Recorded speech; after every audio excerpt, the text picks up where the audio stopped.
Hi everyone, welcome back to my channel. Welcome back to yet another video. Thank you so much for coming. Please kindly subscribe, like the video, share the video as well. So guys, I see a lot of stories here about Afrikaners going to America, as it was said ukuthi Donald Trump said the farmers, the Afrikaners, the farmers are very much welcome to come to the US, since they are not well treated here in South Africa. So they are very much welcome to come to the US.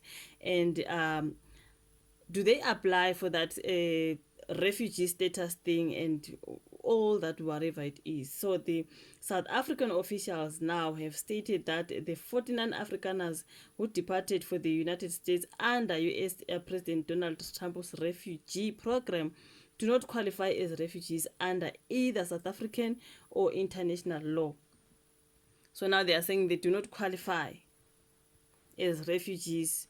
Like, I do not know, you guys, this refugee story that is happening. I see there were 49 of them who left for America, going for that to be refugees there in the United States, since Donald Trump said they can come because abaphathekile kahle eMzansi. Now the South African government through its foreign ministry has criticized the resettlement as politically motivated and designed to undermine the country's constitutional democracy. Now they argue to that claims of racial discrimination against Afrikaners, which from the basis of their refugee status is in the US, are unfounded and do not meet the threshold for persecution under domestic or international refugee law. This one, I took it from AOMDA News, sorry. So now the South African Department of International Relations has emphasized that Afrikaners remain among the most economically privileged groups in the country, pointing out the irony of granting them refugee status while vulnerable people from other parts of the world face deportation or denial of asylum in the US. Now they further assert that South Africa's land reform policies, particularly the Expropriation Act of 2024, do not involve forced seizures of white-owned land, contrary to claims made by Trump and his administration. No, land has been confiscated under this law. Or they are saying no land, not to put no. No land has been confiscated under this law, and the government maintains that it aims to address historical inequalities equitable. Now, however, the Trump administration justifies the resettlement by alleging that Afrikaners face unjust racial discrimination, citing the Expropriation Act and instances of violence, such as farm attacks, as evidence of persecution.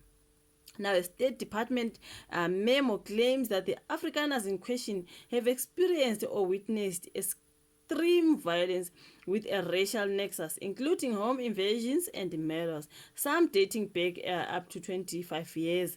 Now, this US has fast-tracked their applications, processing them in the months compared to the typical 18 to 24 months for other refugees, a move criticized by South African officials, refugee advocates, as bypassing established vetting procedures. You can see there on the picture, yeah, the suitcases, the bags, they were actually leaving to go to the United States of America to be refugees there. So yeah, man, I do not know. I can't go through these some of these comments here because someone is even saying, are they aware that there's no rugby there? I'm like, what are you talking about? Someone said we can cancel their citizenship, and someone is saying Amerikaners are all the best. Use this opportunity to the maximum, and when this goes south, please come back home. This was somebody. If they were serious, they wouldn't allow them to leave. Let them go. Guningi. Let's see this one. This one person said it is crucial to recognize the complexities of immigration policies. The statement about Afrikaners not qualifying for refugee status highlights ongoing debates surrounding asylum criteria. Data-driven discussions are essential in understanding these dynamics. Somebody said, colors of Africans must wake up. They are busy voting with these people, but in reality, these people don't recognize them as one of their own. Otherwise, colors from the Western Cape will be among those that boarded that plane. Like, I do not know. It's just a whole lot here, but I think I saw the story where they were saying Donald Trump said what he said. He still stands on what he said. They're saying US President Donald Trump defend his decision to grant white Afrikaners refugee status and an expedited path to US citizenship. He stated, people, especially farmers, are being unalived in South Africa. So uti abeze because you listen, they are being unalived, so they qualify to come and get those refugee status there. So he's not backing down Babu Trump when it comes to what he said. No matter what South Africa says, Trump is saying they are welcome in America because they are not safe in South Africa. This is what they are saying here. I do not know what to say. I do not know what to comment and say. I'm like, okay, let them go, let them try, because what can we say? It is what it is, guys. Please watch the video to the end, like, subscribe, share, and then we meet again in my next one. Bye.